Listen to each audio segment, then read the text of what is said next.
This is Jerry Hobby from Anything Internet. What's the difference?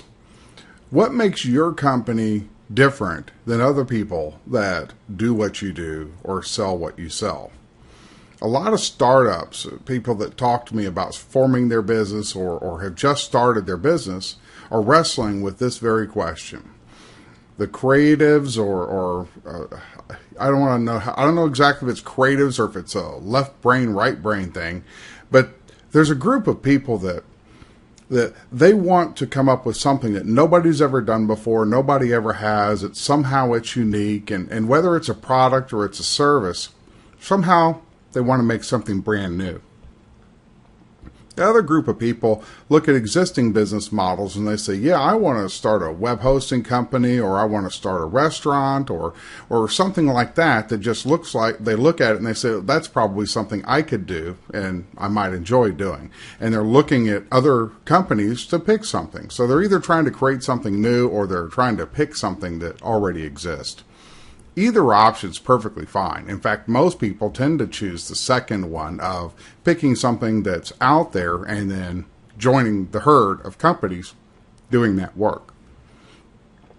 The problem in both cases is creating the branding message around what makes you unique. If you come up with something nobody's ever heard of before, then people don't know that they want it. So you have to have a way to communicate that. If you pick a company that's just like all the others, and most of them are, then you have the issue of what makes you different or better. Now, I find that most people in that startup phase have a tendency to try to be lower on price. They don't have much overhead, they don't have any employees, they haven't thought through the impact of being the lowest price. But the problem with being the lowest price is the only way to be the lowest price is to price too low. Because the other companies that are trying the same thing are probably on the way to going out of business. So when you become competitive on price alone, it's a race to the finish line, the finish of your company.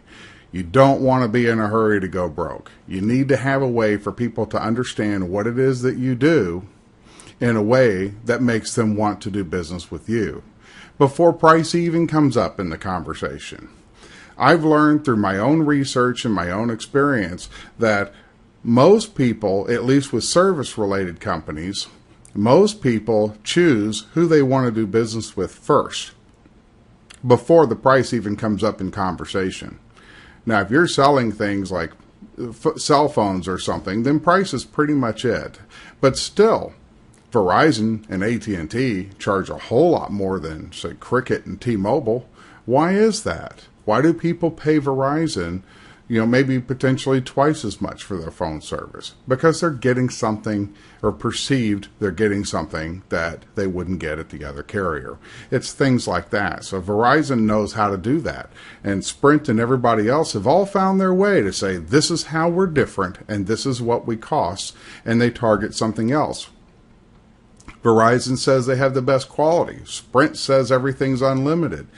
T-Mobile, I don't know, maybe they go for the cheapest and they've got the pay-as-you-go plans. Everybody has something unique about them.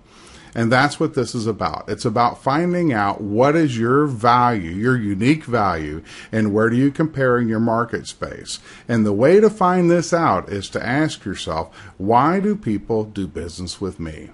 What is the customer's answer to that question? And if your business doesn't exist, then imagine what you want that answer to be. And we build the marketing around that. If I asked you right now in your business, what is it that a customer would say if you asked them, why are you doing business with me? Is it because they like you? Is it because you're faster? Is it because you have a better warranty? What is it that makes them choose you over the competition? And if you can't answer that question, then you don't know what is the difference for your company.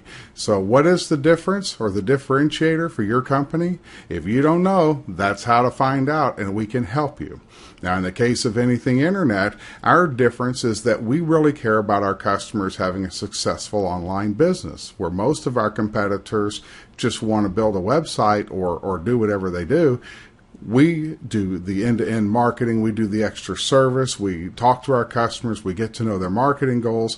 We take an entirely different approach to web marketing than our competitors do. And because of that, I don't really know very many people I would call a competitor because we're unique. And so that's just an example of how we do it different compared to other, say, web guys, because we're not web guys. We're web marketing guys, and there's a difference. We care about small business. Now, what is it that makes you do, that makes you unique, that makes your customers loyal to you? If you don't know, talk to us. We'll help you figure it out, and we'll help you get it into your marketing and branding message. This is Jerry Hobby with Anything Internet.